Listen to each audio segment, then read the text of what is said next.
আসসালামু আলাইকুম ওয়া রাহমাতুল্লাহ। প্রিয় বন্ধুরা, আজকে আমি আপনাদের সামনে পবিত্র কোরআনের পরীক্ষিত এমন একটি শক্তিশালী সূরা নিয়ে হাজির হয়েছি, যে সূরাটি আপনাদেরকে শুধুমাত্র মনোযোগ দিয়ে শুনতে হবে, কষ্ট করে পড়তে হবে না।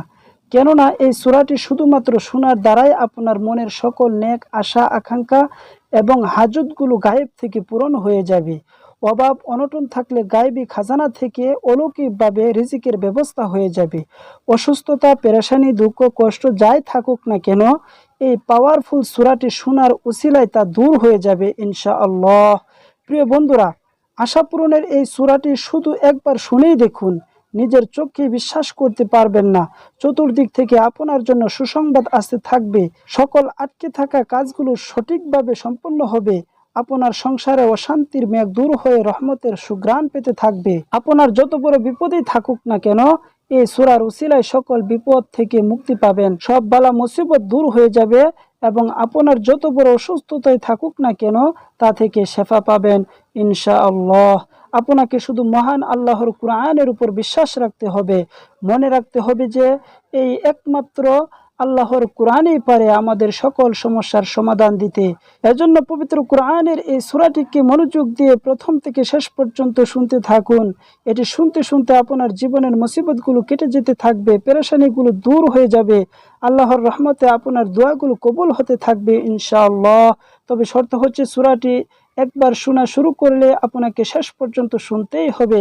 কেননা যদি অর্ধেক শুনেই চলে যান, তাহলে যে কাজগুলো বা যে আশাগুলো পূরণ হতে যাচ্ছিল, সেগুলো মাঝপথে আবার বিগড়ে যাবে। তাই মন থেকে পরিপূর্ণ সূরাটি একবার শুনেই তারপরেই যাবেন। মহান আল্লাহর কাছে দোয়া করি, হে আল্লাহ, যারা মনের আশা পূরণের এই সূরাটি শুনছে বা শুনবে, আপনি তাদের মনের সকল নেক আশা আকাঙ্ক্ষা পূরণ করে দিন, আমিন। কমেন্ট বক্সে আপনিও আমিন লিখে উক্ত দোয়ায় শরীক থাকুন। কেননা কে জানে যে কার মুখ থেকে বলা আমিন কখন কবুল হয়ে যায়। তো চলুন সূরাটি শুনে নেওয়া যাক। আউযু বিল্লাহি মিনাশ শাইতানির রাজীম। বিসমিল্লাহির রহমানির রহিম। ওয়াইলুল লিল মুতাফফিফিন الذين إذا اكتالوا على الناس يستوفون وإذا كالوهم أو وزنوهم يخسرون ألا يظن أولئك أنهم مبعوثون ليوم عظيم يوم يقوم الناس لرب العالمين كلا إن كتاب الفجار لفي سجين وما أدراك ما سجين كتاب مرقوم ويل يومئذ للمكذبين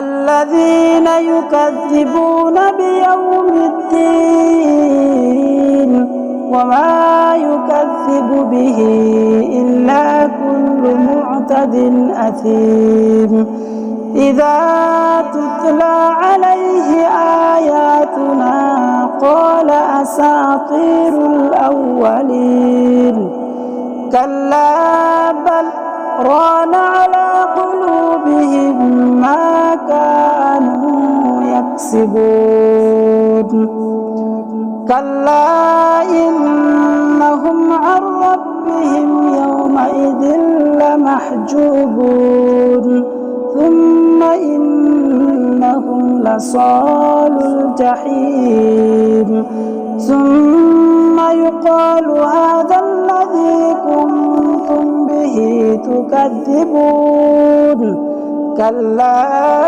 إن كتاب الأبرار لفي عليين وما أدراك ما عليون كتاب مرقوم يشهده المقربون إن الأبرار لفي نعيم على الأرائك ينظرون تعرف في وجوههم نظرة النعيم يسقون من رحيق مختوم ختامه مسك وفي ذلك فليتنافس المتنافسون ومزاجه من تسنيم عينا يشرب بها المقربون